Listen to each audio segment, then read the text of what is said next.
అభిమానులందరికీ స్వాగతం అండి. ఇప్పుడు నేను చెప్పబోయే కథ చందమామ కథల్లో ఒక కథ. ఈ కథ పేరు ఉచిత సలహాలు. దీనిని రచించిన వారు వసుంధర గారండి. వసుంధర గారి రచనలు చాలా బాగుంటాయి. ఒక ఊళ్ళో సదాశయుడికి ఉన్నాడు. అతను తన తల్లిదండ్రులు ఇచ్చిన ఆస్తి ఉంది. ఆ ఆస్తిని జాగ్రత్తగా పొందుపరుచుకుంటూ ఆయన తన భార్య బిడ్డలతోటి రోజులు వెళ్ళబుచ్చేసుకుంటున్నాడు. అతనికి ఖాళీగా తీరిగ్గా ఉన్న సమయంలో అనేక పుస్తకాలు చదువుతూ ఉంటాడు. వాటి సారాంశాన్ని గ్రహిస్తూ ఉంటాడు. ఎవరికైనా కష్టమైన ప్రశ్నలు ఏమైనా సమస్యలు వస్తే గనక వాటిని అన్నింటినీ సావధానంగా విని ఏ విధంగా అయితే వాళ్ళకి ప్రయోజనం కలుగుతుందో ఆ విధంగా వాళ్ళకి సమాధానం చెప్తూ ఉంటాడనమాట. అదే ఊళ్ళో సూరయ్య అనే అతను ఉన్నాడు. సూరయ్య వ్యాపారి, చక్కగా వ్యాపారం చేసుకుంటాడు. ఒకసారి ఆయన కొన్న ధాన్యం బస్తాలు నీటిలో తడిసిపోయినాయి. వర్షం వచ్చింది. ఆ గొడవలో అంతా లోపల నీళ్ళు పడిపోయి అంతా తడిసిపోయినాయి అన్నమాట. లబోదిబోమంటూ ఆయన దగ్గరికి వచ్చాడు.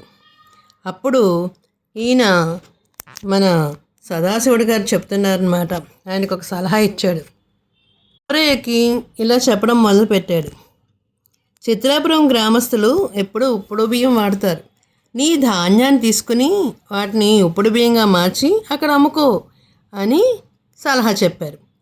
ఆ ప్రకారము సూరయ్య ఏం చేశాడంటే చిత్రాపురం వెళ్ళి అక్కడికి వెళ్ళి తడిచిపోయిన ధాన్యాన్ని ఉప్పుడు బియ్యంగా మార్చి ఆ ఊళ్ళో అమ్మేశాడు. అమ్మేస్తే అతనికి 100 వరహాలు లాభం వచ్చింది. కష్టపడి ఒక ధనికుడి కోసము వజ్రాలహారం చేయించాడు సూరయ్య గారు. అది ఆ ధనికుడికి నచ్చల. 10,000 వరహాలు నష్టమని సూరయ్య లబోదిబోమంటూ బాధపడితే ఇతను ఏం చెప్పాడంటే, సదాశివుడి గారు, రత్నాపురం జమీందారు గారికి కొత్త రకం హారాలు అంటే చాలా ఇష్టం. నీ హారం కొనడమే కాదు నీకు బహుమతి కూడా ఇస్తాడులే అన్నాయి సూరయ్యకి సదాశివం గారు చెప్పారు. ఆ విధంగా ఏం చేశాడంటే సూరయ్య తన నష్టం పోకుండానే ఇంకా 2,000 వరహాలు కూడా లాభం వచ్చింది. ఈ విధంగా సూరయ్య తనకి ఏమైనా కష్టము వచ్చినప్పుడు, ఏమైనా చిక్కు సమస్యలు వచ్చినప్పుడు వెంటనే ఆయన మన సదాశివన్ నగర్ గారికి వెళ్ళి సలహాలు పొందుతూ ఉండేవాడు అనమాట. అలా అనుకోకుండా ఒకసారి ఏమైందంటే సూరయ్య గారింటికి ఒక 20 ఏళ్ల యువకుడు ఒకడు అక్కడికి వాళ్ళ ఇంటికి వచ్చాడు. అతని పేరు ఏమిటంటే చంద్రుడు. ఏ ఆధారం లేదు అతనికి. సూరయ్య గారి ఇంట్లోకి వచ్చి ఉంటానని అడిగాడు. అయితే చంద్రం మోసగాడని పేరుంది. అయితే తనకి మనిషి అవసరం ఉంది, కానీ చంద్రాన్ని ఉంచుకోవడానికి అతనికి చాలా అనుమానం వచ్చిందనమాట. సదాశివుణ్ణి సలహా అడిగితే అన్నాడు, పుట్టుకతోనే ఏ మనిషి చెడ్డవాడు కాదు. నువ్వు చంద్రుడికి ఆశ్రమించి ఆదుకో. నువ్వు అతను నమ్మితే అతడు నమ్మకంగానే ఉంటాడు అని చెప్పాడు. సరే అని సూరయ్య చంద్రుడిని తన ఇంట్లో పెట్టుకుంటే అతడు ఒక రోజున ఏం చేశాడంటే ఇంట్లోంచి పారిపోయి 2,000 వరహాలను దొంగిలించేశాడు. ఎక్కడికో వెళ్ళిపోయాడు. సూరయ్యకి చాలా కోపం వచ్చింది. వెంటనే సదాశివుడి ఇంటికి వెళ్ళాడు. నీ మాట మీద నమ్మకంతో చంద్రుడిని ఇంట్లో పెట్టుకున్నాను, అందువల్ల నాకు 2,000 వరహాలు నష్టపోయాను. నాకు నువ్వు ఈ నష్టపరిహారం చెల్లించాలి. నువ్వు చెప్పిన సలహా విని నేను చేయడం వల్ల. సదాశివుడు చిరాకుపడి, ఏమిటి, నేను సలహా అంటే ఇచ్చాను, అది చెప్పడం నా వంతు, నువ్వేంటి, ఫలితం నీ మీద ఆధారపడి ఉంటుంది. నువ్వు అతను నిజంగా నమ్మి బాగా ఆదరిస్తూ ఉంటే అతను నిన్ను తప్పకుండా మోసం చేసి ఉండేవాడు కాదు కదా అన్నాడు. నేను ఎలాంటి వాడినో నీకు చాలా కాలంగా తెలుసు. నాకు తగిన సలహా ఇస్తావని అనుకునే వచ్చాను నేను. నువ్వు నాకు తప్పుడు సలహా ఇచ్చావు. నాకు జరిగిన 2,000 నష్టాన్ని నువ్వే పూడ్చిపెట్టాలి, తెలిసిందా? ఇందుకు ఒప్పుకోపోయావనుకో నేను గ్రామ పెద్ద దగ్గరికి వెళ్ళి నీ గురించి చెప్తాను, నీ మీద ఫిర్యాదు చేస్తాను అన్నాడు సూరయ్య. అయినా సదాశివుడు ఆయన మాటలు లెక్క చేయలేదు. నీ ఇష్టం, చెప్పుకో, నేనేంటి, సలహా చెప్పడం వరకే నా వంతు, ఆచరించడం నీ వంతు, ఏం చేద్దాం అనుకున్నాడు. వ్యవహారం అంతా గ్రామాధికారి దగ్గరికి వెళ్ళిపోయింది. గ్రామాధికారి అసలు విషయం అర్థమైంది. సూరయ్య బుద్ధి మంచిది కాదని కూడా తెలుసు. అలాంటి వాడికి ఏదైనా మనము పితరులు విన్నామనుకో ఏమవుతుంది అక్కడ, మాట సాయం చేసేవాడు కూడా ఎవరికీ సహాయం చేయడు. అందువల్ల ఏం చేద్దామని అనుకున్నాడు. సదాశివుడు అందరికీ మంచి మాటలతో చెప్పి వాళ్ళ సమస్యను పోగొట్టినాడు కదా. ఇక నుంచి గ్రామ పెద్ద ఏమన్నా పూనుకుని అది తప్పు ఒప్పు అని చెప్తే అక్కడ బెడిసి కొడుతుందని చెప్పేసి ఏం చేశారంటే గ్రామ పెద్ద అక్కడికి వచ్చాడు అనమాట. ఎలాగైనా సూరయ్యకి బుద్ధి చెప్పాలి. ఊళ్ళో చెడ్డవాళ్ళు పెరిగిపోయి మంచి వాళ్ళకి బ్రతకనివ్వరు. ఇలాంటి విషయాల్లో మనం తలదూరిస్తే మంచి వాళ్ళందరూ బాగుంటారు, చెడ్డవాడు ఇంకా చెడ్డవాడు అవుతాడు కదా.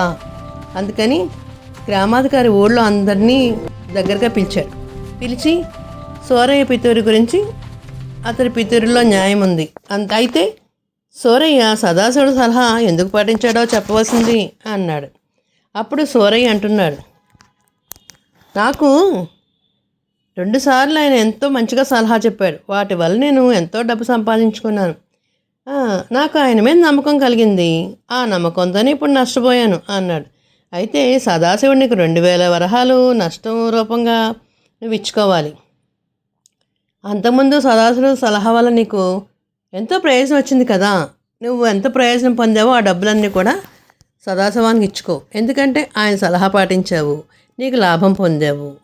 ఇప్పుడు నష్టం పొందడంతోనే నువ్వు అతనికేమో అతని సలహా ఇవ్వలేదని అతని మీద ఫిర్యాదు చేసావు. కాబట్టి ఇక నుంచి మీరు ఊళ్ళో వాళ్ళందరూ కూడా అనుకున్నారు, ఓహో ఏమిటి ఇతను చెప్పే మాట ఇలా ఉందనుకున్నారు. ఇక మీద సదాశివుడి సలహా ఏమన్నా ప్రయోజనం పొందిన వాళ్ళందరూ కూడా వాళ్ళ వచ్చిన లాభంలో కొంత వాటా ఆయనకి ఇవ్వండి. అలా ఇస్తేనే నష్టం వస్తే ఆయన మాట భరిస్తాడు.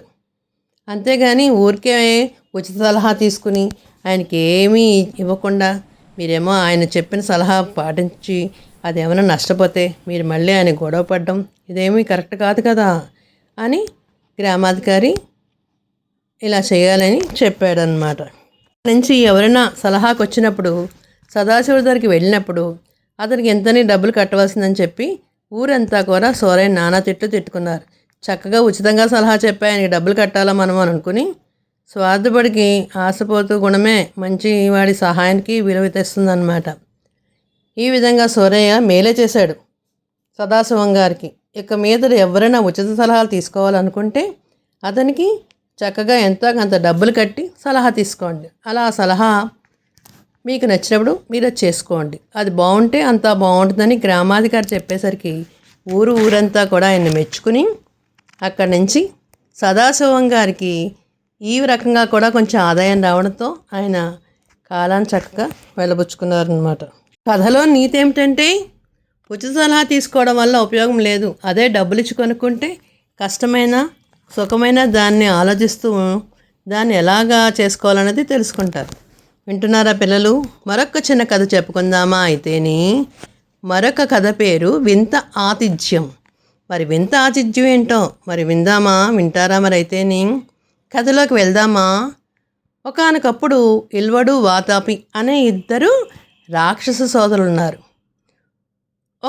ఇద్దరు కూడా ఒక అరణ్య సమీపంలో ఉంటున్నారు. అన్నదమ్ములిద్దరూ కామరూపులన్నమాట. అంటే కోరిన రూపం పొందగల శక్తి వాళ్ళకు ఉంది. మనిషిగా కావాలంటే మనిషిగా ఉంటారు. ఏ రూపం కావాలంటే ఆ రూపం వాళ్ళకి వచ్చేస్తుంది అనమాట. వాళ్ళకి అంత మంత్రశక్తి ఉంది. ఎవరి దగ్గర డబ్బు తీసుకుని వాళ్ళకి చెప్పలేనంత వ్యామోహం అనమాట. పరుల డబ్బు అంటే వాళ్ళకి వ్యామోహం ఎక్కువ. కోరిన కోరికలు తీర్చే మంత్రం ఉపదేశించిన వాళ్ళు కొందరు బ్రాహ్మణులు అడిగితే వాళ్ళ కోరిక ఇవ్వలేదు. అందువల్ల ఎవరిదన్నా మిగతా వాళ్ళు డబ్బు తీసేసుకుందాం అనేసి అన్నదమ్ములిద్దరు కూడా కొత్త పథకాన్ని వేసుకున్నారన్నమాట. ఎలా అంటే ఇల్వలుడు పరమభక్తుడైన గ్రామస్తుల రూపం ధరించాడు. అంటే వాళ్ళకి ఏ రూపం కావాలంటే ఆ రూపంలో వాళ్ళు మార్చుకుంటారు కదా. మరి నగరానికి వెళ్ళే మార్గంలో నిలబడేవాళ్ళు, ఆ దారి వెంట వెళ్ళే బాగా డబ్బున్న వ్యాపారులు, బ్రాహ్మణులు తమ ఇంట కాసేపు ఉండమని చెప్పి వాళ్ళకి భోజనం పెడతామని చెప్పి ఆప్యాయంగా పిలిచేవాళ్ళు. అతడి రూపం చూసి వాళ్ళు అబ్బా ఈయన చాలా మంచివాడే అనుకుని అలాంటి ఉద్దేశపడి ఎటువంటి అనుమానాలను వాళ్ళకి కలిగేది కాదనమాట. అతడు వెంటనే సంతోషంగా వెళ్ళిపోయేవారు.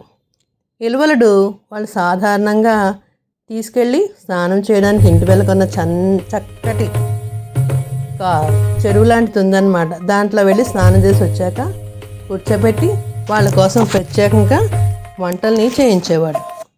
వంట చేస్తాను లోపలికి వెళ్ళేవాడు. నిజంగా అది ప్రత్యేకమైన భోజనమే. ఎందుకంటే అది మేకపిల్ల, మామూలు మేకపిల్ల కాదు. ఇల్వలుడు తమ్ముడు వాతాపి మేకగా మారిపోయేవాడు అనమాట. అలాంటి వాడిని ఎలువడు చంపి వంట చేసేవాడు. అయితే ఆ సంగతి వచ్చిన వాళ్ళకి తెలిసేది కాదు.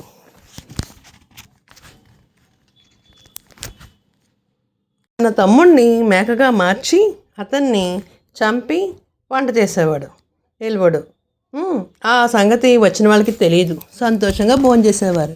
భోజనం అయ్యాక ఎలువరుడు ఉన్నట్టుండి తన తమ్ముడిని తలుచుకుంటూ నటించి, వాతాపి తమ్ముడు నువ్వెక్కడున్నావు, ఆలస్యం అవుతోంది, వెంటనే రా అని గట్టిగా పిలిచేవాడు అనమాట. అతిథులు కడుపు తిప్పినట్టయి క్షణంలోనే చెప్పరాని బాధ మొదలైంది. ఏం జరుగుతుందో గ్రహించే లోపల కడుపు బద్దలై అందులోంచి మాంసం ముక్కలు బయటపడేవి. వాటన్నిటినీ ఒకటిగా చేర్చి ఎలువడు ఏదో మంత్రం చెప్పేవాడు. చెప్పినప్పుడు ఆ తర్వాత అతను ప్రాణాలతో బయటకు వచ్చేసేవాడు. ఆ తర్వాత అన్నదమ్ములిద్దరు కూడా కలిసి మళ్ళీ అతిథి దగ్గర ఉన్న డబ్బుని తీసేసుకుని శవాన్ని తీసుకెళ్ళి ఇంటి వెనకాల పెద్ద గోతిలో పడేసేవాడు. ఇలా చేయడం వల్ల కొన్నాళ్ళకి ఆ రాక్షస సోదరులు ఇద్దరు కూడా ఆ ప్రాంతంలో గొప్ప ధనవంతులుగా అయిపోయారు. ఇంతలో అంత గొప్ప ధనవంతులుగా ఎలా అయ్యారా అని చుట్టుపక్కల వాళ్ళందరూ కూడా ఆశ్చర్యపోతున్నారనమాట. ఊళ్ళో వేరొక ఇల్లు లేకపోవడం వల్ల అక్కడ జరిగే అసలు కదా ఎవ్వరికీ తెలిసేది కాదు. ఇలా ఉండగా ఒకసారి అగస్త్యమునికి కొంత డబ్బు కావాల్సి వచ్చింది.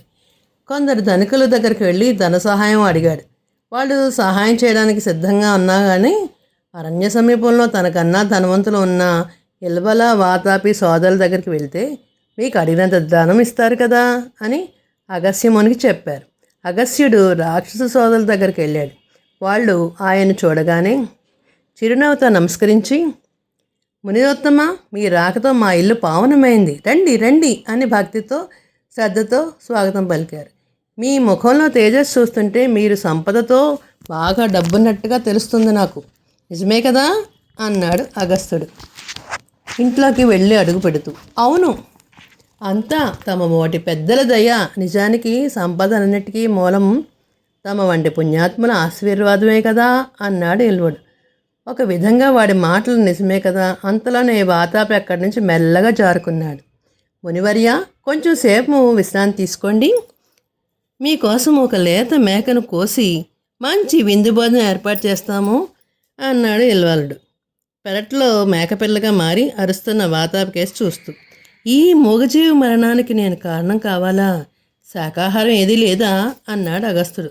మహాత్మా, తమరు భుజించిన ఆ మేక నాకు ఉన్నట్టే లెక్క. అతిథులకు ఆనందం కలిగించే భాగ్యం అందరికీ లభిస్తుందా ఏమిటి అన్నాడు ఇల్వలుడు. కొంతసేపటికి ఇల్వలుడు మేకని చంపి వండి మునికి వడ్డించాడు. అగస్త్యుడు కూర్చుని భోజనం చేసి వాతాపి జీర్ణం అని మనసులోన అనుకుంటూ పొట్ట చేత్తో తడిమాడు. ఆ తర్వాత చాలా సంతోషం నాయనా, చాలా బాగుంది, ఎంత బాగా చేశావో, ఎంత రుచిగా ఉందో అన్నాడు ఇల్వలుడితో. నిజమే మునీంద్ర, ఒక్కసారి మా ఇంట భోజనం చేస్తే మళ్ళీ జీవితంలో ఈ భోజనం చేసే అవసరమేముండదు అంటూ ఇల్వలుడు గట్టిగా నవ్వాడు. ఆ తర్వాత ఆశతో తమ్ముడిని కేసి పిలిచాడు. ఇంకెక్కడ తమ్ముడు? రాలేదు. వాతాపి బయటికి వచ్చే సమయం దగ్గర పడుతుంది, ఆలస్యం ఎందుకు, రా సోదరా రా అంటూ తమ్ముడిని మళ్ళీ పిలిచాడు. అయినా అతిథి పొట్ట పగిలే సూచనలు కనిపించలేదు. ఆశ్చర్యము భయము నిండితో మనసుతో మునిని మరింత దగ్గరగా వచ్చి ఆయన పొట్ట మరింతగా పరిశీలన చేశాడు. కానీ చిత్రంగా ఉంది. ఏమిటి? వాతాపి బయటికి రాలేదు. మిత్రమా, నీ సోదరుడికి తిరిగి రాడు, వాడిని నిశ్లేషంగా జీర్ణం చేసేశాను అన్నాడు ముని ప్రశాంతంగా చెప్పాడు. ఇల్వలుడు భయంకరమైపోయాడు, కంగారు పడిపోయాడు. క్షమించు ముని. ముని పాదాలపై పడ్డాడు. ఆయన కావాల్సినంత డబ్బిచ్చి ఇక మీదట వంచనాపూర్వకమైన ఇలాంటి దుర్మార్గాలని నేనేమి చేయను అని ప్రమాణం చేశాడు. అగస్త్యముని కారణంగా రాక్షస సోదరులు దారుణ మోసకృత్యాలు అన్నీ కూడా పోయాయి. రాక్షసుల కుతంత్రాలు మాయమంత్రజాలాల కన్నా మునులకి తపోబలం గొప్పదని వాళ్ళకి తెలిసిందన్నమాట. అందువల్ల ఏమిటంటే ఇల్వలుడు వాతాపి చేసే మోసాన్ని అగస్త్య మహాముని చాలా చక్కగా దాన్నంతా కూడా తెలుసుకుని చేశాడనమాట. పిల్లలు వింటున్నారా? కథ ఎలా ఉంది? అందుకే పెద్దలు ఎప్పుడూ కూడా చిన్నపిల్లల్ని వాతాపి జీర్ణం అని జీర్ణం అయిపోవాలి తిన్నదంతా అని చెప్పి చెప్తూ ఉంటారన్నమాట. ఈ కథకి నీతి ఇదే. మరి తెలుగువారి దీపకాంతికి లైక్ చేసి, షేర్ చేసి, సబ్స్క్రైబ్ చేసి, కామెంట్ రూపంలో పెట్టమండి మరి.